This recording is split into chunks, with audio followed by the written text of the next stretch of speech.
you know that the first generation of airbags killed more women and children than it saved? And you know why? Because those airbags were not designed for women or children. But why? Because the engineers team that developed those airbags were men, and they designed them and tested them on the average male body. Did you know that most of the users of popular health tracking devices and apps were women? But the original versions of those apps and devices did not incorporate a way for them to track their monthly cycles, even though that's an essential component of women's health.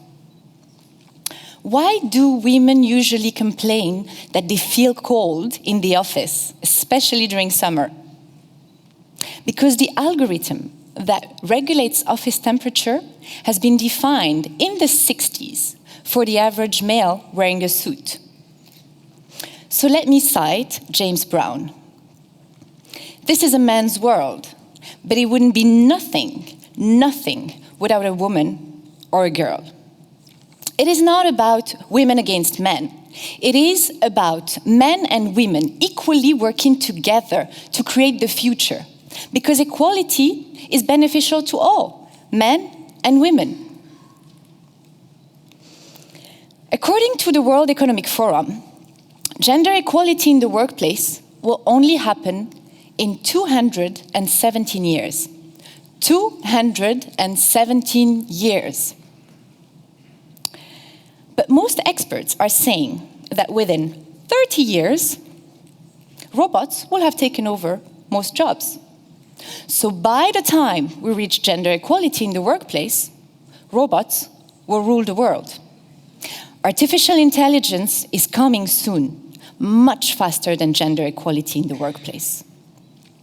As much as it is important to keep on striving for more gender equality in the workplace, we need to focus on the future as well. So it is crucial that we start the discussions, the artificial intelligence discussion, to understand how artificial intelligence could and should benefit all of humanity by having women fully integrated into those discussions and part of the decision-making process. There have been tremendous efforts made so far, and we see more and more women in key leadership positions. For instance, this year, Davos was led by women, and most of the chairs of the 2018 edition were women, and with all the debates as well happening on the topic.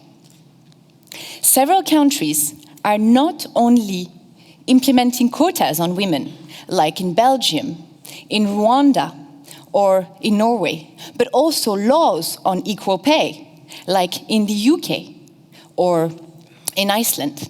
So there are a lot of initiatives that are happening today that are trying to fix those inequalities. Women do contribute to the development not only of their families, but of the whole community and the coming generations. But the social problems that are affecting women are not impacting women only. They're impacting the society as a whole. So by having more women as role models in key leadership positions in the workplace and in the society, it enables young girls to project themselves and see that, yes, I can make it too if I want. But when women are not in control of their lives or their choices, then it's their kids that are paying the price, hence the coming generations. So gender equality is not just a women's issue. It is a society's issue, because it is impacting everybody. But what about the day after? We need to start building the future, because it is today that we are creating tomorrow. Otherwise, in 20, 30, 40, or even 50 years from now, we'll be in the same situation as we are in today, trying to fix the issue. They say new skills are essential to ride the artificial intelligence wave, such as soft skills, like empathy, emotional intelligence, creativity, adaptation, flexibility. But are those new skills? Not really. They've just been skills less needed to succeed in today's world. As women, we're always judged. When you decide to stop working and take care of your kids, people will judge you. When you decide to work and have kids, you'll be labeled a bad mom. And when you decide to prioritize your career over your personal life, you'll be perceived as selfish. At work, when a woman is assertive, she's aggressive. And when she shows empathy, she's too emotional. Today's world has been relying on hard skills, and we're taught in schools all the skills necessary to master the technical part of the job. But the soft skills are totally omitted and not always well accepted. So it's not about learning new skills. It's actually about reformatting ourselves and embracing our soft skills, because those skills, we all have them, men and women. And they're the ones that currently differentiate humans from robots. Yes, we've been talking about gender equality. We are raising awareness on the topic. We even celebrate it once a year on March 8th with International Women's Day. But then, very little happens. And the numbers, they remain the same. So let's stop for a second and think about it. On one side, it's about staying in our comfort zone. We all know how it's going to be like, because that's the way it's always been.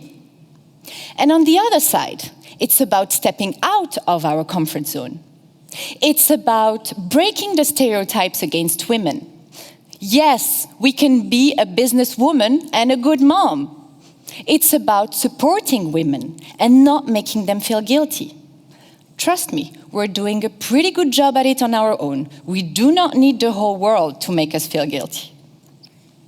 And it's about leveraging technology. Instead of reinforcing the bias against women by injecting the current picture into the algorithms, let's have more women around the table, so that the algorithms that are created today, they reflect the future that we want to build. So yes, it's easy to stay in our comfort zone, and it's quite difficult to step out of it, because it means a shift of the mindsets, because it means being fully engaged. But it also means taking the opportunity to contribute to a better and more equal world. So, there's no solution. Because the solution is within us. It's up to us to take that step, so that tomorrow's artificial intelligence is not only women-friendly, but human-friendly. It is not about women against men. It is about a joint movement where we both support the same cause, and we equally work together to create the future, because equality is beneficial to all, men and women. The way we did it in the past is not the way we'll do it in the future. Artificial intelligence is about robots, but it's also about humans 2.0. The same humans, but with a different processing. In a way, it's just the same software, but with a different coding. So let tomorrow be a human's world, but it wouldn't be nothing without men and women together.